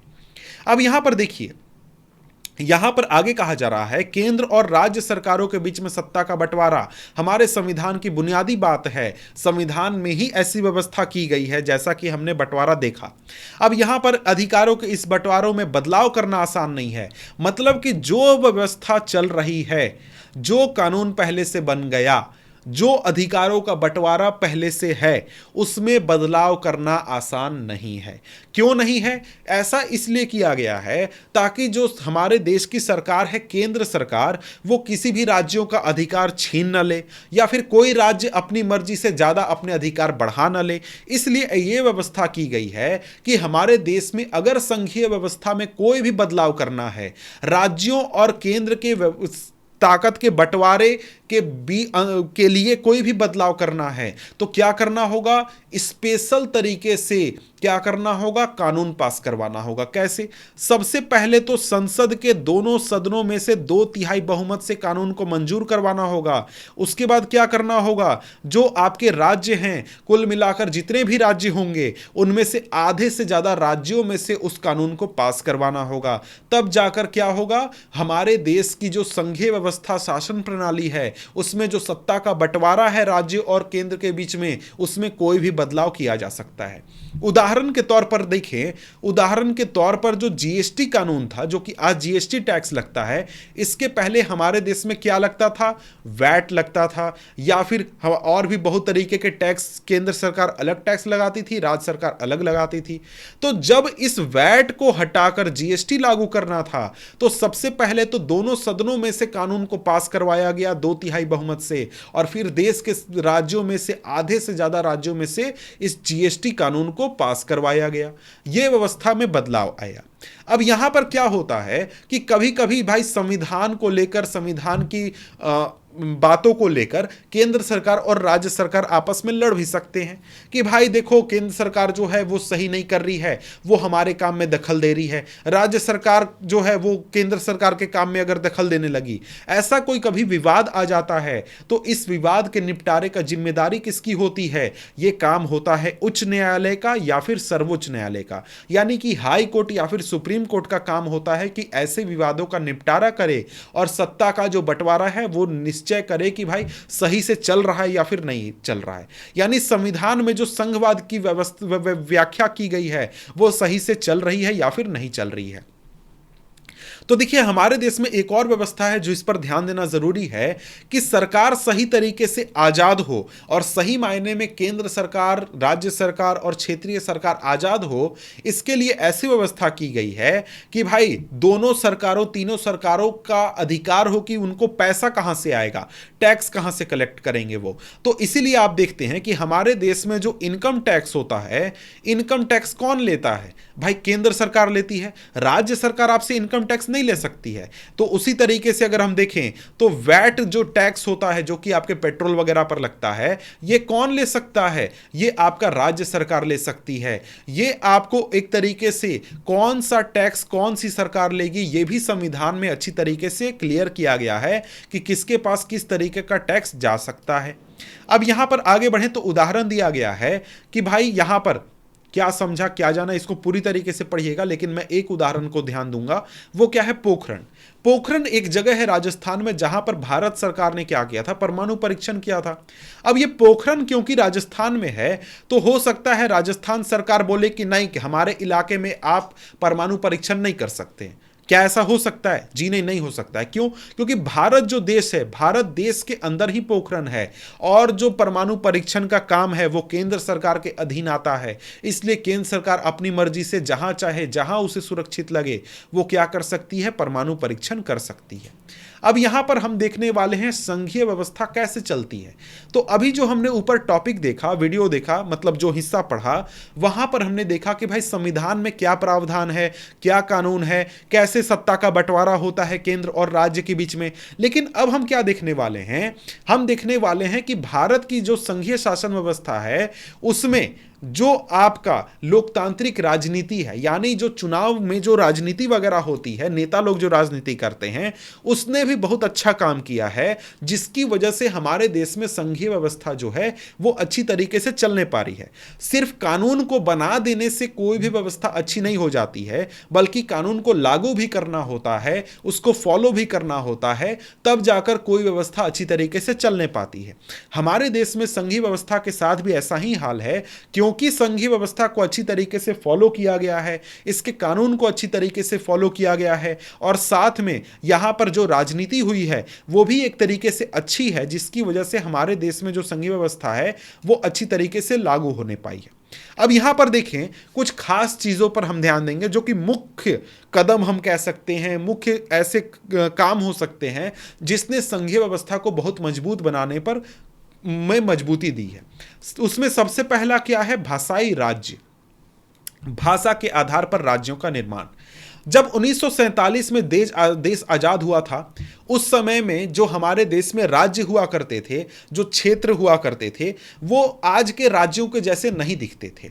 जैसे कि अगर आप यहाँ पर नक्शे में, आपको मैं बार बार दिखा रहा हूँ कि जब हमारा देश आजाद हुआ था वहाँ पर बहुत अलग अलग राज्य हुआ करते थे, क्षेत्र हुआ करते थे। जैसे उदाहरण के तौर पर यहाँ हैदराबाद पूरा एक इलाका होता था, उड़ीसा होता था, मध्य प्रांत होता था, या फिर आपका नेपाल युक्त प्रांत, या फिर आपका एक तरीके से यूनाइटेड प्रोविंसेस यहाँ पर होता था, मद्रास होता था, मैसूर या फिर बंबई होता था।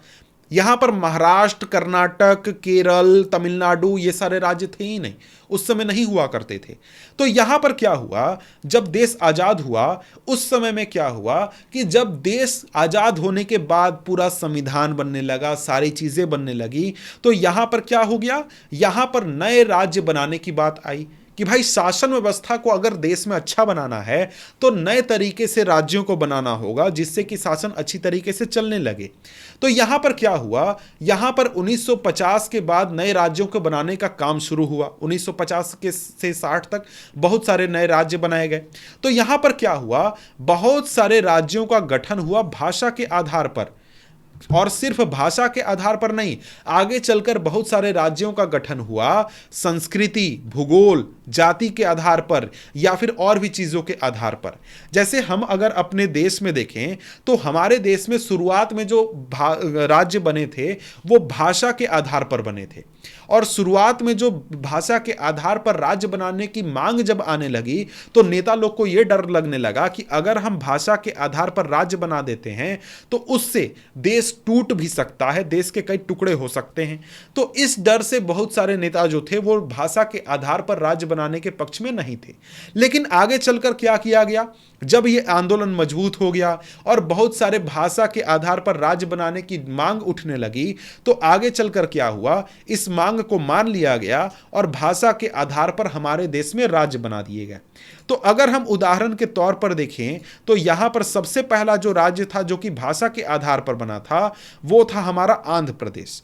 आंध्र प्रदेश देखें तो आज का जो आंध्र प्रदेश है वो तो इतना है ना, नहीं, उस समय आंध्र प्रदेश इतना होता था जिससे कि टूटकर तेलंगाना अलग हुआ है।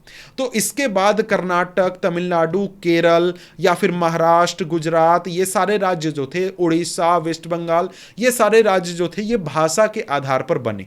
ठीक है, अब इसके बाद ये उस समय का दौर था जब देश आजाद हुआ था। भाषा के आधार पर राज्य बनने के बाद आज के समय में अगर हम देखते हैं तो बहुत सारे राज्य ऐसे हैं जो कि क्षेत्रीयता के आधार पर या फिर भूगोल के आधार पर या फिर एथनिसिटी के आधार पर, जातीयता के आधार पर राज्य अलग हुए हैं। जैसे भूगोल के आधार पर आपको पता है उत्तराखंड अलग हुआ है क्योंकि उत्तराखंड एक पहाड़ी इलाका है, उत्तर प्रदेश एक मैदानी इलाका है, इसलिए उत्तराखंड को अलग कर दिया गया। झारखंड भी भूगोल के आधार पर ही अलग हुआ, यहां पर झारखंड का जो भूगोल है वो बिहार से बहुत अलग है इसलिए ये अलग हो गया। मध्य प्रदेश से छत्तीसगढ़ अलग हो गया, यहां पर भी बहुत सारे अलग अलग कारण थे। तो और इसके अलावा तेलंगाना को देखें तो यहां पर विकास को ध्यान में कि भाई हमारे इलाके में विकास नहीं होता है, हमारा भूगोल अलग है, हमारी व्यवस्था अलग है, इसलिए तेलंगाना राज्य को भी अलग कर दिया गया। तो इसलिए हमारे देश में जो राज्य बनाने का काम है वो भाषा आधार पर भी हुआ है और साथ में दूसरों मुद्दों पर भी हुआ है। और भाषा के आधार पर राज्य बनाने से जब नेताओं को लगता था कि भाई देश टूट जाएगा, लेकिन हुआ उसका उल्टा, हमारे देश को बहुत ज्यादा मजबूती मिला। कैसे? कोई तमिलनाडु राज्य में रहने वाला व्यक्ति है, वो मस्ती से अपना तमिल भाषा में बात भी करता है और वो इंडियन भी है, उसको इंडिया से कोई तकलीफ नहीं है। वहीं कोई आपका यूपी में रहने वाला व्यक्ति है, वो अपना मस्ती से हिंदी में बात करता है, या फिर बिहार में लोग भोजपुरी या फिर मैथिली और भी भाषाओं में बात करते हैं, किसी को कोई तकलीफ नहीं है। भाई मस्त अपना अपना भाषा में बात करो और तुम इंडियन हो, कोई दिक्कत नहीं है। तुम्हारे भाषा में, तुम्हारे पहनावा ओढ़ावा, रहन सहन में कोई भी दूसरा व्यक्ति आकर दखल नहीं देगा। तुम भी खुश, वो भी खुश, सब कोई खुश। ठीक है, अब इसके बाद आता है भाषा नीति। भाषा नीति उसी से जुड़ा हुआ है। भाषा नीति कहने का मतलब यह है कि हमारे देश में संघीय ढांचा को मजबूत बनाने के लिए यह दूसरा सबसे बड़ा प्रॉब्लम था कि भाई भाषा नीति हमारे देश की क्या होनी चाहिए, किस तरीके से अलग अलग भाषाओं को हम मैनेज करेंगे।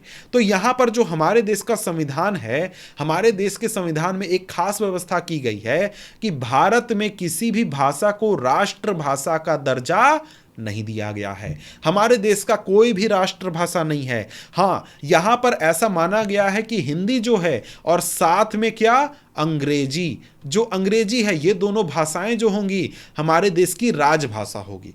राजभाषा कहने का मतलब क्या है? केंद्र सरकार का जो कामकाज होगा वो अंग्रेजी में भी होगा और साथ में हिंदी में भी होगा, ऐसा व्यवस्था किया गया है। लेकिन यहां पर परेशानी यह है कि क्यों हिंदी को राष्ट्रभाषा नहीं बनाया गया। उसका कारण यह है कि भारत में करीब 40% लोग ही हिंदी बोलते हैं, बाकी 60% लोग दूसरी भाषाएं बोलते हैं। यहां पर नीचे आपको डाटा दिया गया है, एक सेकेंड, यहां पर आप चाहें तो इसको देख सकते हैं कितने लोग कितने बोलते हैं। हिंदी करीब 43% लोग बोलते हैं, बाकी लोग क्या करते हैं, दूसरी भाषा बोलते हैं। तो यहां पर बात यह है कि जो अन्य भाषा बोलने वाले लोग हैं उनसे जबरदस्ती तो हम हिंदी बोलवा नहीं सकते हैं कि भाई नहीं तुम तमिल बोलना छोड़ के हिंदी बोलो। क्या ये सही बात है? जी नहीं। आपको कोई जबरदस्ती बोले कि भाई हिंदी छोड़ दो, तुम आज से तमिल बोलो, तो क्या अच्छा लगेगा? जी नहीं। तो हमारे देश में जो ये भाषा नीति अपनाई गई, जिसमें किसी भी भाषा को राष्ट्रभाषा का दर्जा नहीं दिया गया, ये बहुत अच्छा किया गया। उससे किसी भी भाषा का अपमान नहीं हुआ, सभी भाषा को बराबर एक दर्जा दिया गया केंद्र सरकार के द्वारा। बराबर दर्जा कैसे दिया गया? तो यहां पर सभी भाषाओं को बचाने के लिए, उनको संरक्षण देने के लिए संविधान में क्या किया गया, हिंदी और इसके अलावा 21 भाषाओं को अनुसूचित भाषा का दर्जा दिया गया। कुल मिलाकर 22 भाषाओं को अनुसूचित भाषा का दर्जा दिया गया है। इसका मतलब क्या हुआ कि केंद्र सरकार इन 22 भाषाओं को मान्यता देती है, और कोई भी अगर छात्र है वो अगर केंद्र सरकार में नौकरी करना चाहता है किसी भी पद पर, तो वो इन 22 भाषाओं में से किसी भी भाषा के ऊपर अपना उत्तर लिख सकता है। उसको कोई भी सवाल नहीं पूछा जाएगा, उसके लिए उसको मना नहीं किया जाएगा। अब यहां पर इसके अलावा हमारे देश में एक और व्यवस्था है कि हर एक राज्य का अपना राजभाषा है। जैसे तमिलनाडु में आपका तमिल राजभाषा है, आंध्र प्रदेश में आपका तेलुगु है, आपका उत्तर प्रदेश में हिंदी है, साथ में आपका पंजाब में पंजाबी है। तो हर एक राज्य जो है अपनी मर्जी से, अपने हिसाब से अपने भाषा को इस्तेमाल कर सकता है, राजभाषा बना सकता है, और उसको क्या कर सकता है, एक तरीके से आगे बढ़ा सकता है, और उसमें कोई भी दूसरा राज्य या फिर केंद्र सरकार उसको दखल नहीं दे सकती है। तो इस तरीके से जब हम भाषा, जो हमारा भाषा के आधार पर राजनीति है, भाषा नीति है, उसने क्या किया है, हमारे देश को मजबूती प्रदान करने का बहुत बड़ा काम किया है। जो हमारे देश में जो संघवाद है, इसको मजबूत करने का काफी ज्यादा इसने काम किया है। अब श्रीलंका में क्या हुआ था? श्रीलंका में आपने देखा था कि यही परेशानी थी कि भाई तमिल भाषी लोग चाहते थे कि भाई हमें भी बराबर का दर्जा दे दो, और उसी वजह से सारी लड़ाई झगड़ा था। वहां पर उस चीज के जो प्रॉब्लम था, वैसा प्रॉब्लम हमारे देश में नहीं है। क्यों नहीं है भाई? क्योंकि हर भाषा का सम्मान हम करते हैं, हर भाषा को बराबर दर्जा हम देते हैं, और यहां पर हमारे किसी भी भाषा का अपमान नहीं किया जाता है। इसलिए क्या होता है, इसलिए यहां पर हमारे देश में श्रीलंका जैसी परेशानी नहीं होती है। अब यहां पर देखिए, संविधान जब शुरुआत में बना था तो जो अंग्रेजी सरकार थी उसके सारे कामकाज किए जाते थे अंग्रेजी में, इंग्लिश में। तो संविधान जब बना था तब ऐसा तय किया गया कि 1965 तक हम अंग्रेजी का इस्तेमाल करेंगे, और उसके बाद हम अंग्रेजी का इस्तेमाल बंद कर देंगे, और फिर सारे काम हिंदी भाषा में किए जाएंगे। लेकिन जो गैर हिंदी भाषी क्षेत्र थे, यानी जो तमिलनाडु था, केरल था, कर्नाटक था, ये सारे जो राज्य थे, महाराष्ट्र हो गया, पंजाब हो गया, ये सारे जो राज्य थे, ये सारे राज्य कहने लगे कि भाई देखो, हम तो हिंदी जानते नहीं है, हमको अंग्रेजी आता है, तो हिंदी में हम काम कैसे करेंगे, सारा कामकाज हिंदी में कैसे होगा। इसलिए इनके मांग पर क्या किया गया कि जो हिंदी है उसके साथ साथ अंग्रेजी को भी रखा गया कि भाई अंग्रेजी में भी केंद्र सरकार का काम होगा, और जो राजकीय काम है वो अंग्रेजी में ही किया जाएगा। मतलब क्या हुआ? मतलब कि भाई बात है कि अंग्रेजी भाषा को इस्तेमाल करके हम क्या करते हैं, अपने देश में कम्युनिकेशन करते हैं। मतलब केंद्र सरकार अगर किसी राज्य को कभी चिट्ठी लिखती है तो वो अंग्रेजी में लिखती है, एक राज्य जब दूसरे राज्य को चिट्ठी लिखता है तो अंग्रेजी में लिखता है। इस तरीके से अंग्रेजी का इस्तेमाल हम करते हैं अपने संघवाद को मजबूत करने के लिए। अब इससे हो सकता है कि अंग्रेजी बोलने वाले लोगों को फायदा होता है, तो भाई उसमें क्या परेशानी, होने दो। लेकिन उससे क्या हुआ है, उससे हमारे देश में जो संघवाद है वो बहुत मजबूत हुआ है, और श्रीलंका जैसी हमारी स्थिति नहीं हुई। लेकिन अगर हम क्या करते, अगर हम जबरदस्ती अड़ जाते कि नहीं, पूरे देश में सिर्फ हिंदी ही बोला जाएगा, दूसरा भाषा नहीं बोलने देंगे, तो क्या हमारा देश ऐसे ही रहता, इतनी शांति रहती क्या? जी नहीं, हमारे देश में भी श्रीलंका जैसे हालत हो जाते। इसके बाद है केंद्र राज्य संबंध। केंद्र राज्य संबंध जो है ना, उसको मैं शॉर्ट में आपको समझा देता हूं कि ऊपर ऊपर कि भाई यहां क्या लिखा गया है। यहां पर सिंपली ये लिखा गया है कि केंद्र राज्य संबंध कहने का मतलब क्या, मतलब कि सेंट्रल गवर्नमेंट और स्टेट गवर्नमेंट, केंद्र सरकार और राज्य सरकार के बीच में कैसा तालमेल है। शुरुआत में जब हमारा देश आज़ाद हुआ था, हमारा देश जब आज़ाद हुआ था तो वहाँ पर एक ही पार्टी की सरकार होती थी, और वो पार्टी की जो सरकार होती थी वो केंद्र सरकार भी होती थी, और साथ में क्या होता था, साथ में राज्य सरकार भी होती थी। जो केंद्र सरकार होती थी वो जैसा चाहती थी वैसा राज्य सरकार द्वारा किया जाता था। केंद्र सरकार बोलती जहां रोड बनाने के लिए वहां ये रोड बना देते, केंद्र सरकार जैसा बोलती वैसा ये राज्य सरकार कर देते थे। लेकिन आगे चलकर क्या हुआ कि राज्य में नई नई पार्टियां आ गईं जो कि राज्य में सरकार बनाने लगी, जो कि केंद्र सरकार से अलग थी। दूसरी पार्टियों की सरकार राज्य में बनने लगी। तो इससे क्या हुआ, इससे यह होने लगा कि केंद्र सरकार के ऑर्डर को मानना दूसरी पार्टियों ने मना कर दिया कि भाई हम लोग आजाद हैं, हम लोग को संघवाद है, राज्य सरकार अपनी मर्जी से काम करती है, हम आपका बात क्यों माने। तो यहां पर इन्होंने क्या कर दिया, राज्य सरकारों ने केंद्र सरकार की बात को मानना बंद कर दिया। अब इससे क्या हुआ कि जो केंद्र सरकार थी वो काफी गुस्सा हो गई, और केंद्र सरकार ने क्या करना शुरू किया, जो भी विरोधी पार्टियों की सरकार जब भी किसी राज्य में बनती थी उसको किसी न किसी कारण से कोई भी बहाना बना के संविधान का कोई भी कानून उठा के क्या बोलती थी, विपक्षी दलों की सरकार को भंग कर देती थी। मतलब कि सरकार को हटा देती थी, वहां पर राष्ट्रपति शासन लगा देती थी और दोबारा चुनाव करवा देती थी। इससे क्या होता था, इससे संघवाद को काफी कमजोरी एक तरीके से मिलती थी। लेकिन क्या हुआ, 1990 के दशक में हमारे देश की राजनीति बदल गई। कब बदल गई, जब हमारे देश में जो गठबंधन सरकार है ऐसी व्यवस्था आ गई। कैसे, तो भाई पहले क्या होता था, केंद्र सरकार अपना सरकार बनती थी, राज्य सरकार कोई आया उसको हटा देती थी। लेकिन आगे चलकर क्या हुआ कि जो केंद्र सरकार है वहां पर सरकार बनाने के लिए लोकसभा में बहुमत चाहिए होता है, तो लोकसभा में किसी एक पार्टी को बहुमत ही नहीं आता था। तो अलग अलग बहुत सारी पार्टियां, क्षेत्रीय दल मिलकर क्या करते थे, किसी एक बड़ी पार्टी को समर्थन देते थे, जिससे कि केंद्र सरकार बनती थी। उससे क्या हुआ कि जब हमारे देश में गठबंधन सरकार की शुरुआत हुई तो उससे किसी एक दल को लोकसभा में स्पष्ट बहुमत नहीं मिला, और यहां पर क्या हुआ कि जो क्षेत्रीय दल थे उनके समर्थन से सरकार बनने लगे। तो जो केंद्र सरकार थी वो क्षेत्रीय दलों को भगा नहीं सकती थी या बर्खास्त नहीं कर सकती थी, क्योंकि वो क्षेत्रीय दल उल्टा केंद्र सरकार को बर्खास्त कर देते। जैसे अगर हम देखें तो जैसे लोकसभा में मान लीजिए कि हमें 272 प्लस 272 से ज्यादा सीटें चाहिए केंद्र सरकार में आपको सरकार बनाने के लिए। मान लीजिए कि कोई पार्टी है उसको 252 सीटें मिली हैं, और तमिलनाडु के डीएमके पार्टी है उसके पास कितने हैं, 25 सीटें हैं। तो इस तरीके से इसके समर्थन से केंद्र सरकार चल रही है।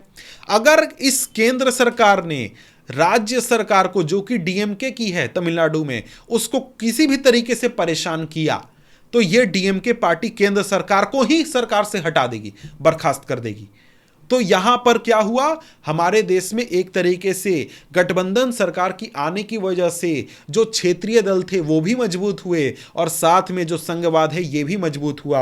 और यहां पर क्या हुआ, यहां पर सत्ता की साझेदारी को बहुत मजबूती मिली, राज्य सरकार थे उनको बहुत सारी स्वायत्ता मिली, और इस तरीके से संघवाद मजबूत हुआ। संघवाद को मजबूत करने का दूसरा कारण एक और था कि सुप्रीम कोर्ट ने भी इस व्यवस्था में दखल दिया, बोला कि भाई केंद्र सरकार अपनी मर्जी से सरकारों को बर्खास्त कर सकती है, यह गलत है, और अपनी मर्जी से बिना किसी कारणवश किसी भी राज्य सरकार को केंद्र सरकार बर्खास्त नहीं कर सकती है। और इससे क्या हुआ कि जो संघीय व्यवस्था है उसमें सत्ता की साझेदारी को अच्छी तरीके से लागू हुआ, और केंद्र सरकार के लिए किसी भी राज्य सरकार को बर्खास्त करना बहुत ही मुश्किल हो गया। अब यहां पर राज्य सरकारों और केंद्र सरकार के बीच में सत्ता का बंटवारा, ताकत का बंटवारा को दिखाया गया है कि केंद्र सरकार जो है वो क्या कर रही है, राज्यों को बिल्कुल ही कम क्या देती है, ताकत देती है। उसी तरीके से गठबंधन सरकार को यहां पर दिखाया गया है कि गठबंधन सरकार कैसी होती है कि जो प्रधानमंत्री पद पर बैठा हुआ व्यक्ति होता है वो बहुत सारे लोगों से मिलकर क्या करता, बहुत सारी पार्टियों से मिलकर सरकार उसका बनता है। कोई भी एक गया, पूरा कुर्सी गया, सारे लोग गए। अब यहां पर भाषाई विविधता दिखाया गया, कितने लोग कितनी भाषा बोलते हैं, ये सारी चीजें चाहे तो आप देख सकते हैं। ये सारी चीजें आप पढ़ना चाहें तो पढ़ सकते हैं। अब इसके बाद हम क्या पढ़ने वाले हैं, अगला टॉपिक क्या है, अगला टॉपिक है भारत में विकेंद्रीकरण। अब ये टॉपिक किस चीज के बारे में बात करता है, ये टॉपिक बात करता है कि भारत में विकेंद्रीकरण कैसे हुआ, मतलब कि जो तीसरे स्तर की सरकार है वो कब जोड़ी गई, कैसे जोड़ी गई, ये सारी चीजें। तीसरे स्तर की सरकार मतलब जो हमारे देश में पंचायत होता है या फिर जो नगर निगम होता है, उसकी बात यहां पर की जा रही है। अब देखिए यहां पर अगर हम विकेंद्रीकरण को समझे, विकेंद्रीकरण का मतलब क्या, कि एक केंद्र से ताकत को हटाकर कई केंद्रों में विभाजित करना। सबसे पहले सेंट्रल गवर्नमेंट के पास ताकत था तो एक केंद्र पर ताकत था, फिर उससे ताकत छीनकर एक नया केंद्र बनाया गया, मतलब क्या किया गया, विकेंद्रीकरण किया गया। फिर इन दोनों से ताकत लेकर एक नया केंद्र बनाया गया, मतलब क्या किया गया, विकेंद्रीकरण। और यह तीसरा स्तर का सरकार जो जोड़ा गया उसको क्या कहा गया भाई, पंचायती राज एक तरीके से कहा जाता है। तो भाई जब हमारा देश बना था तब संघीय सरकार हमारे देश में कैसी थी, 2 स्तर की होती थी, ठीक है। और संघवाद में 2 स्तर की भी हो सकती है, उससे ज्यादा भी हो सकती है। बाद में क्या हुआ, यह देखा गया कि भाई 2 स्तर की सरकार से पूरे देश को चलाना, मैनेज करना बहुत मुश्किल है, पॉसिबल नहीं है। इसलिए क्या किया गया, इसलिए ऐसी व्यवस्था की गई कि भाई तीसरे स्तर की सरकार जोड़ दो, तीसरे स्तर की सरकार को संविधान का दर्जा दे दो। तो यहां पर हमारे जो राज्य हैं वो बहुत बड़े होते हैं, ये यहां पर बताया गया। जैसे जो आपका उत्तर प्रदेश जो है, उत्तर प्रदेश आपका रशिया से बड़ा है जनसंख्या के आधार पर, महाराष्ट्र आपका जर्मनी से भी बड़ा है, और इन देशों में क्या है, संघवाद लागू है। तो यहां पर जो हमारा यूपी राज्य है उसमें भी कई सारी छोटी छोटी सरकारें बन जाएंगी अगर हम तीसरे स्तर की सरकार जोड़ देते हैं। कई सारे पंचायत आ जाएंगे, कई सारे नगर निगम आ जाएंगे जो कि अपनी मर्जी से, अपने हिसाब से काम करेंगे। अब यहां पर देखिए, यहां पर जो विकेंद्रीकरण है वो विकेंद्रीकरण क्यों किया गया ये तो मैंने आपको समझा दिया गया। विकेंद्रीकरण क्या होता है ये भी समझा दिया गया। विकेंद्रीकरण का मतलब क्या कि जब हम केंद्र सरकार और राज्य सरकार से सत्ता छीनकर किसी एक नए केंद्र पर डालते हैं तो वो हमारा विकेंद्रीकरण होता है। और विकेंद्रीकरण का एक और करने का कारण, यानी जो तीसरी स्तर की सरकार है उसको बनाने का एक और कारण क्या है, वो ये है कि भाई ये सरकार जो है ये आपका लोकल सरकार है, मतलब आपके क्षेत्र के लिए सरकार है, एक गांव के लिए, एक शहर के लिए। तो आपके गांव में क्या कमी है वो आप ज्यादा बेहतर जानते हैं या फिर आपके देश का प्रधानमंत्री ज्यादा बेहतर जानता है? तो भाई आप ज्यादा बेहतर जानते हैं, तो भाई उस परेशानी का हल ज्यादा बेहतर आप कर सकते हैं। इसलिए क्षेत्रीय सरकार को आजादी दी गई कि आप अपने जो लोकल मुद्दे हैं उसको लोकल ही सॉल्व कर लीजिए। रोड कहां बनाना है, नाली कहां बनाना है, पाइप कहां से ले जाना है पानी का, या फिर और भी चीजों को कैसे सॉल्व करना है वो आप खुद से देख लीजिए। इसलिए क्या करना है, इसलिए यहां पर तीसरे स्तर की सरकार को यहां पर संविधान का दर्जा दे दिया गया, ठीक है। अब यहां पर एक और चीज समझाया गया है कि भाई देखिए विकेंद्रीकरण यहां पर क्यों कहा जा रहा है कि भाई 1992 में हमारे देश में विकेंद्रीकरण हुआ, ऐसा क्यों कहा जा रहा है? ऐसा इसलिए कि इसके पहले भी हमारे देश में पंचायत हुआ करते थे, नगर पालिका और नगर निगम हुआ करते थे, लेकिन वहां पर ये जो आपके नगर निगम और नगर पंचायत आपके 1992 से पहले होते थे, इनके पास संविधान का दर्जा नहीं था। अब संविधान का दर्जा नहीं था तो यहां पर चुनाव राज्य सरकार जब मन चाहे तब करवाते थे, जैसे चाहते थे वैसे करवाते थे। बहुत सारे प्रॉब्लम भी होते थे, घोटाला भी होते थे, बहुत परेशानियां होती थी। यहां पर इन चीजों को सॉल्व करने के लिए, इन परेशानियों को दूर करने के लिए, इन स्थानीय सरकारों को पैसा नियमित मिले, टैक्स मिले, उसके लिए तय करने के लिए यहां पर विकेंद्रीकरण किया गया। और यह कब किया गया? 1992 में, जब यहां पर संविधान में सुधार करके क्या किया गया, यहां पर तीसरे स्तर की सरकार बनाई गई। अब यहां पर इससे क्या हुआ, इससे कि भाई लोकल जो सरकार बनी उसका चुनाव नियमित रूप से करवाना जरूरी हो गया। यहां पर जो आपके तीसरे स्तर की सरकार बनने लगी, यानी जो पंचायत और नगर निगम का जो चुनाव होने लगा, उसमें जो सदस्य होते, पदाधिकारी होते, इनके लिए क्या किया गया, आरक्षण की व्यवस्था की गई, जाति के आधार पर भी और साथ में महिलाओं के लिए भी। यानी जितने भी आपके पंचायत या फिर नगर निगम पालिका में जितने भी पद होते हैं उनमें 1/3 पद जो है वो महिलाओं के लिए आरक्षित है, अलग अलग जाति धर्म सभी तरीके के महिलाओं के लिए। अब यहां पर आगे क्या है, हर राज्य में पंचायत और नगर पालिका चुनाव कराने के लिए राज्य चुनाव आयोग स्थापित किया गया, जो कि यही काम करता है। क्या काम करता है? जो आपको नगर पालिका और नगर निगम और जो आपका पंचायत है, इन चुनावों को करवाने का काम करता है। और साथ में इनको पैसे कहां से मिलेंगे, इस व्यवस्था को करने के लिए राज्य सरकारों से कुछ पैसे लेकर इन क्षेत्रीय सरकारों को दे दिए गए कि भाई आपको पैसा कहां से मिलेगा, राज्य सरकार के हिस्से से काट कर मिलेगा। अब यहां पर गांव के स्तर पर जो ये व्यवस्था है उसको हम क्या कहते हैं, पंचायती राज कहते हैं। यहां पर आगे कुछ ज़्यादा नहीं है, बस सिंपल सा चीज़ है, बताया गया कि गाँव के स्तर पर क्या होता है आपको और क्या होता है। जैसे प्रत्येक गाँव में या फिर कुछ गाँव को मिलाकर क्या बनता है, ग्राम पंचायत बनता है। ग्राम पंचायत का हेड कौन होता है, ग्राम पंचायत का हेड हमारे इलाके में तो मुखिया होता है, आपके इलाके में सरपंच हो सकता है या फिर और कोई हो सकता है। तो यहां पर एक ग्राम पंचायत में मुखिया के अलावा एक परिषद भी होती है। परिषद तो भाई जो आपके गांव में या फिर क्षेत्र में वार्ड का चुनाव आपने सुना है, वार्ड का चुनाव, कई सारे वार्डों को मिलाकर क्या बनता है, एक आपका परिषद बनता है। और ये परिषद जो होता है वो परिषद एक तरीके से पूरे गांव के कामकाज को देखता है। अब यहां पर क्या होगा, यहां पर इसके कई सदस्य होते हैं और एक अध्यक्ष भी होता है। अब यहां पर जो आपका हेड होता है, जो अध्यक्ष होता है, उसको सरपंच कहा यहां लिखा गया है, हमारे इलाके में मुखिया कहते हैं, ठीक है। अब इनका चुनाव कौन करता है, गांव के वार्ड में रहने वाले सभी लोग कहते हैं, मतलब जिस तरीके से चुनाव होता है वो तो आपको पता है, इस तरीके से होता है।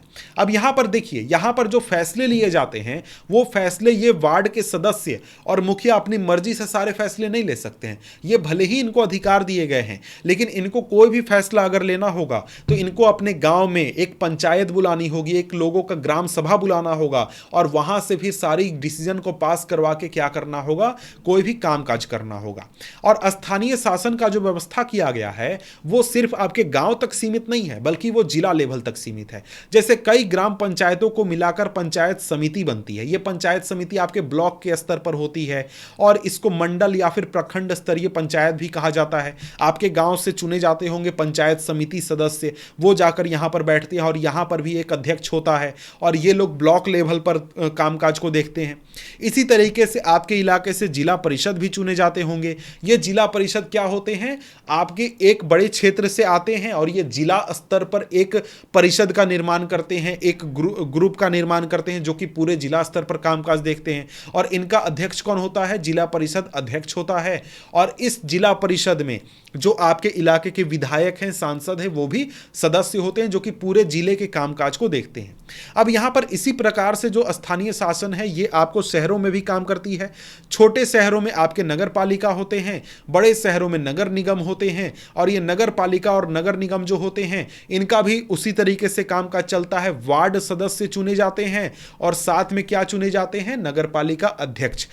छोटे शहरों में नगर पालिका अध्यक्ष चुने जाते हैं, बड़े शहरों में जो नगर निगम होते हैं वहां पर मेयर चुने जाते हैं। अब यहां पर जो स्थानीय सरकारों की नई व्यवस्था है, दुनिया में लोकतंत्र का अब तक का सबसे बड़ा प्रयोग है।